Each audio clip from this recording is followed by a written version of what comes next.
Biswa Sarma BJP সরকার হায় হায় অত্যাচার বন্ধ করো সংখ্যালঘু নিরীহ মানুষ উপর অত্যাচার না চলিব অমানবীয় উচ্ছেদ বন্ধ করো অমানবীয় উচ্ছেদ বন্ধ করো হিমন্ত বিশ্ব শর্মা অমর মুসলমান উপর অত্যাচার না চলিব হিমন্ত বিশ্ব শৰ্মা ডাঙৰীয়া এজন নিষ্ঠুৰ শাসক আসলতে তেওঁ নিষ্ঠুৰৰ যিমানখিনি সীমা আছে গোটেইখিনি সীমা তেওঁ চাৰাই গৈছে উচ্ছেদিত মানুহক গুলিয়াই হত্যা কৰাৰ কাৰণে হিমন্ত বিশ্ব শৰ্মা ডাঙৰীয়াই কুণ্ঠাবোধ কৰা নাই যিকোনো ক্ষেত্ৰতে আপোনালোকে দেখিবলৈ পাব যে হিমন্ত বিশ্ব শৰ্মা ডাঙৰীয়াই তেওঁৰ ভেৰণীয়া পুলিচ বাহিনীৰ জৰিয়তে সেই উচ্ছেদিত মানুহক গুলিয়াই হত্যা কৰিছে আজি এজন মানুহ তেওঁ খাবলৈ নাপায় মানসিক চাপত আজি তেওঁ মৃত্যু সেই শিবিৰবিলাকত উচ্ছেদিত মানুহে আসলতে মানসিক চাপ সহ্য কৰিব নোৱাৰি তেওঁলোকে আত্মহত্যা কৰিবলৈ বাধ্য হৈছে ইয়াৰ কাৰণে সম্পূৰ্ণৰূপে দায়ী হৈছে আসলতে হিমন্ত বিশ্ব শৰ্মা আৰু তেওঁৰ চৰকাৰ হিমন্ত বিশ্ব শৰ্মা ডাঙৰীয়াই দুৰ্নীতিত লুটিপুটি খাই সেই দুৰ্নীতি গাপ দিয়াৰ কাৰণে আসলতে এইবিলাক কাম কাজ তেওঁলোকে কৰি আছে আপোনালোকে জানে যে দৰঙৰ চিপাঝাৰৰ গৰুখুটিত আপোনালোকে উচ্ছেদ চলাই তেওঁলোকে কৃষি প্ৰকল্প কৰি তেওঁলোকে থলুৱা নিবনুৱা যুৱক যুৱতীসকলক সংস্থাপন দিয়াৰ কথা কৈছিলে আসলতে এইবিলাক সম্পূৰ্ণৰূপে এটা হিমন্ত বিশ্ব শৰ্মা ডাঙৰীয়াৰ ভেকু ভাওনা কোনো থলুৱা মানুহৰ কাৰণে কোনো খিলঞ্জীয়া মানুহৰ কাৰণে আসলতে হিমন্ত বিশ্ব শৰ্মা ডাঙৰীয়াই কাম কৰা নাই হিমন্ত বিশ্ব শৰ্মা ডাঙৰীয়াই কাম কৰি আছে তেওঁৰ মন্ত্ৰী সভাত থকা তেওঁৰ কিছুমান চেলা মন্ত্ৰীৰ কাৰণে কাম কৰি আছে তেওঁ নিজৰ কাৰণে কাম কৰি আছে আৰু আদানী আম্বানীৰ কাৰণে তেওঁ কাম কৰি আছে আসলতে হিন্দী বলয়ৰ কাৰণে হিমন্ত বিশ্ব শৰ্মা ডাঙৰীয়াই কাম কৰিছে খিলঞ্জীয়া অসমীয়াৰ কাৰণে হিমন্ত বিশ্ব শৰ্মা ডাঙৰীয়াই কোনো ধৰণৰ কাম কৰা নাই তেওঁ আসলতে ষষ্ঠ অনুসূচী তেওঁলোকে যিবিলাক মানে জনজাতিকৰণ কৰাৰ কথা আছিলে সেইবিলাক এটাও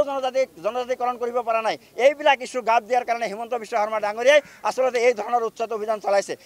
আৰু এটা কথা আপোনালোকে নিশ্চয়কৈ জানে যে হিমন্ত বিশ্ব শৰ্মা ডাঙৰীয়াই কৈছে যে খিলঞ্জীয়াৰ নিৰাপত্তাৰ কাৰণে তেওঁ বন্দুকৰ লাইচেঞ্চ দিব বিচাৰিছে এই কথাটো স্পষ্ট হৈ গৈছে যে হিমন্ত বিশ্ব শৰ্মা ডাঙৰীয়াই মুখ্যমন্ত্ৰী হিচাপে গৃহমন্ত্ৰী হিচাপে আসলতে হিমন্ত বিশ্ব শৰ্মা ডাঙৰীয়াই বিফল হৈছে তেওঁ ফেইলৰ হৈছে মানুহৰ নিৰাপত্তা সুনিশ্চিত কৰিব পৰা নাই যাৰ কাৰণে তেওঁ নিজে মুখে কৈছে যে খিলঞ্জীয়া জাতি জনগোষ্ঠীৰ মানুহৰ নিৰাপত্তাৰ কাৰণে আসলতে বন্দুকৰ লাইচেঞ্চ দিবলগীয়া হৈছে এই কথাটো অতিকে দুৰ্ভাগ্যজনক বিষয় আসলতে হিমন্ত বিশ্ব শৰ্মা ডাঙৰীয়াই বাৰম্বাৰ আসলতে তেওঁ হিন্দু মুছলমানৰ মাজত সংঘাত সৃষ্টি কৰাৰ কাৰণে বিভিন্ন ধৰণৰ অপকৌশল ৰচনা কৰিছে তাৰ অন্যতম অপকৌশল হ'ল এটা হৈছে খিলঞ্জীয়া মানুহসকলক বন্দুকৰ লাইচেঞ্চ দিয়া আসলতে খিলঞ্জীয়া মানুহসকলক বন্দুকৰ লাইচেঞ্চ দিবলৈ গৈ তেওঁ এটা কথা কৈছে যে অসমত বিস্ফোৰণ হ'ব কিহৰ বিস্ফোৰণ হ'ব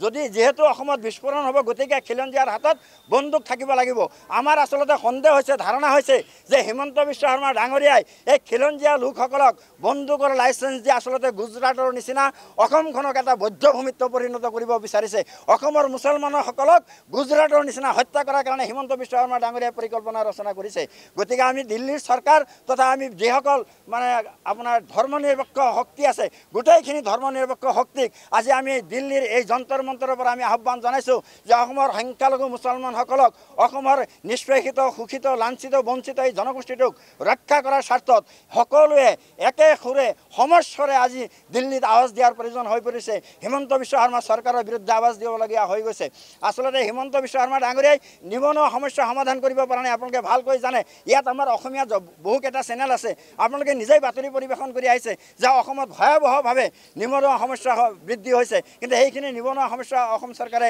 নিৰ্মূল কৰিব পৰা নাই অসমত সাংঘাতিক ধৰণৰ মূল্য বৃদ্ধি হৈছে অত্যাৱশ্যকীয় সামগ্ৰীৰ মূল্য বৃদ্ধি হৈছে তেওঁলোকে সেই অত্যাৱশ্যকীয় সামগ্ৰীৰ মূল্য বৃদ্ধি তেওঁলোকে ৰোধ কৰিব পৰা নাই অসমৰ ৰাস্তা ঘাটৰ অৱস্থা নাই অসমত বানপানীত বিভিন্ন সময়ত আপোনালোকে দেখা পাইছে যে আসলতে গুৱাহাটীৰ নিচিনা মহানগৰত সাংঘাতিক ধৰণৰ বানপানী হয় মানুহৰ জনজীৱন বিধ্বস্ত হৈ যায় গুৱাহাটীখনক এখন মহানগৰ নহয় সেইখন মহাসাগৰত পৰিণত হৈ যায় গতিকে এইবিলাক ক্ষেত্ৰত হিমন্ত বিশ্ব শৰ্মা ডাঙৰীয়াই বিফল হৈছে আজি হিমন্ত বিশ্ব শৰ্মা ডাঙৰীয়া সতীৰ্থ মন্ত্ৰীয়ে তেওঁলোকে গৰু চুৰিৰ নিচিনা কাৰ্যত তেওঁলোকে লিপ্ত হৈছে যিখন প্ৰকল্প তেওঁলোকে খিলঞ্জীয়া জাতি জনগোষ্ঠীৰ নিবনুৱা যুৱক যুৱতীসকলৰ কাৰণে গঢ় দিয়া বুলি কৈছিলে সেইখন প্ৰকল্পৰ পৰা তেওঁলোকে গৰু চুৰি কৰিবলৈ হিমন্ত বিশ্ব শৰ্মাৰ মন্ত্ৰীয়ে কিন্তু কুণ্ঠাবোধ কৰা নাই গতিকে এইবিলাক কথা আমি গোটেই ভাৰতবৰ্ষৰ মানুহক জ্ঞাত কৰাৰ কাৰণে গোটেই ভাৰতবৰ্ষৰ মানুহৰ ওচৰত আমি আৰ্জি দিয়াৰ কাৰণে আজি আমি আহি দিল্লীৰ যন্তৰ মন্তৰত উপস্থিত হৈছোঁ।